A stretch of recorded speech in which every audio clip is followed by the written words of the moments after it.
coming from just the background, and it's just normal smoke, you know. Nice. So like I got to do a lot of fun stuff like that, and that's where like having freedom, you'll get lots of nice little unexpected things from an artist if you just kind of let them roll, let them do their thing. I'm gonna try to find another good page here. Digitally created? These were ink drawings that I then colored in Photoshop. During this phase of my development, I was doing a thing where I'd get the script and I would draw the comic page about 4 by 6 inches on a piece of printer paper, and I would include all of the basic geometric shapes, all of the basic black layout, like the way the patterns of black and the shadows kind of lead you around. I would kind of dictate that in broad strokes on a very small plane to kind of make it more graphic and more composed. And then the details kind of get worked in around that. And so what I would then do is I would then take that little drawing and I would scan it into Adobe Photoshop and I would blow it back up onto a large piece of paper. And then I would redraw it with greater attention to detail. And a little bit more spontaneity, less of a designy approach and more of a illustrative approach on the second pass. So yeah, this is a book that I drew a couple years ago, and since then I've done. Okay, well actually I'll go ahead and I'll linger here for a moment. Photo reference. You know, a lot of guys in comics, you'll never know it. They use photo reference. They use a lot of it. Blyfield? What? Yeah, but I think it's great. I use it. I try not to use it to death, but if you do a good job, it's not going to look anything like the photograph.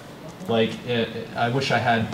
Like I based this off of a composite of like there was like one level of perspective, and then I added like another level of perspective to it in the background, because like the normal city street ended at a certain point, but I decided to build more buildings up and out of it.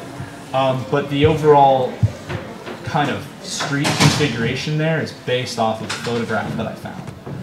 But what then you have to do is make it original, make it spontaneous. I didn't use a lot of rulers. I kept some of the lines kind of chunky and kind of brushy and spontaneous, and then it was a black and white photo, and then I had to, you know, come up with all of my color information myself.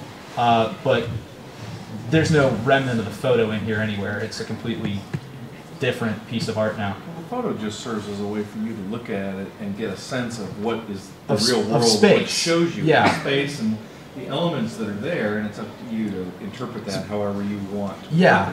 So my made up perspective tends to be a little bit more fantastic and a little more sci-fi, you know, and you'll lose a little realism with making things kind of nutty, and also it's a time-saving tool. I mean, if you had to create every single space in the book, it's gonna start to really drag you down. But I tend to use a photo reference for a backgrounds only. I don't use them for characters. I tend to use a reference maybe every 4th or 5th page.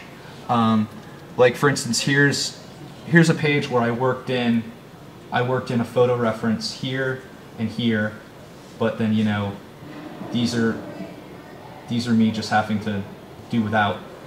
If I'll use it if I have the time to find it and make it work, and then completely redraw over it. And when I say photo reference, that means that it's plugged in Photoshop into my layout, but when I actually draw the page, I redraw everything. So, and I embellish and I elaborate, and I just kind of use it as almost as like a perspective marker. Sometimes, you know, I mean, yeah, sometimes it's just purely to save time. Well, industrial designers use that technique quite a bit as well. Yeah, I hope I don't sound I hope I don't sound offensive about using it, but it is one of those things that, like you were talking about, there's controversial methods sometimes. Like there are guys who would denounce using it, and then like even though that they're actually doing it. Right, yeah, even though they secretly use it, you know. Well, but Google Street View is like going to change the count. Yeah, I use Google Street View recently. Oh yeah. And some guys are using Google SketchUp. There's an artist called Stuart Immonen, and he did this book where there were a lot of ships, spaceships, and airships, and the insides of planes and things. So he actually went ahead and he modeled in Google SketchUp. This is a guy with no formal training in 3D modeling, but SketchUp is pretty easy to use apparently. So he actually built this ship, built the inside of it, and did the toon shading view. So it's just plain flat planes with a line around it, and then he could rotate it, put it in his layouts like I'm doing with these photos, and then he'd redraw on top of it. So he didn't have to come up with it on the fly every single panel. So yeah, that's some stuff from Supermarket. And then in 2007, I began my string of fill-in work, which Supermarket was for kind of more like a middle tier publisher. And then after that, I started getting fill-in work with DC and Vertigo Comics because I still had to kind of prove myself to them and show that I could actually follow through on some work. I started doing fill-ins for this book called DMZ, and a couple issues of that. My most recent ones are floating around here. I've done 4 issues in total of this book out of its 36 issue run, and this is the digital stuff. This is actually one of the first times I really started using the digital method. And when I say the digital method, it means that I have a Cintiq monitor at home, so I draw directly onto the monitor. It's an expensive piece of equipment, but it's been worth it, and it paid for itself in productivity many times over. So I draw directly onto the screen, and I'm using a program called Manga Studio, which I'll demo really quickly in a few minutes here. It's a program that bypasses all the weird stuff about trying to draw in Photoshop. Photoshop's brushes might be great for a digital painter, might be great for like a concept illustrator who does like more textural stuff, but it's completely, utterly horrible for anyone who wants to draw comic book line art. It should not be done. You can try. It's awful. Because comic book line art has to be solid pixels. It has to be hard pixels to go to print without any blur. So that means bit mapping. So you scan a piece of line art. There's a lot of piece of hand line art. There's a lot of bits of gray in it. So once it's scanned in, you have to make a bitmap file, which is pure black and white hard pixels, and you lose little details, but it's what you have to do. But Manga Studio draws directly in bitmap with a sensitivity and a versatility that you couldn't do just like with the pencil tool in Photoshop.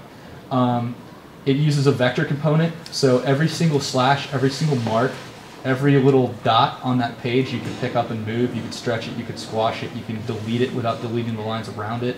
It's its own entity. It's math. It's like Adobe Illustrator, but this is like Adobe. Like Adobe Illustrator is a Mack truck. Manga Studio is like a go-kart, like a really fast go-kart that is super maneuverable and doesn't burn a lot of gas and kind of gets you around the track as fast as possible without plowing into the stands.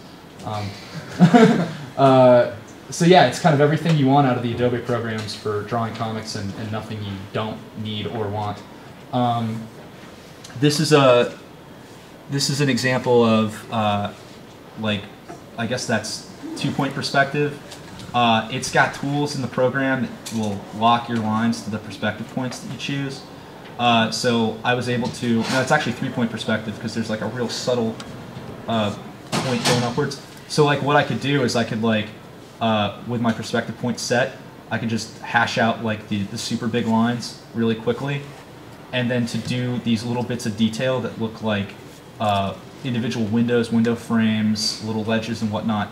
That's just like that. I mean, it was just this super quick process of just picking whichever brush I wanted to use and just going with the direction of the perspective. I mean, this page probably took me I don't know, no time at all. It was a super quick page. The pages with the characters tend to be a little bit more time consuming because there's just more things to consider. At this time, I was I guess taking a little bit more of a messy approach with the digital stuff because I didn't want it to look stiff, so I was making it kind of crazy. There are still some stiff spots just because I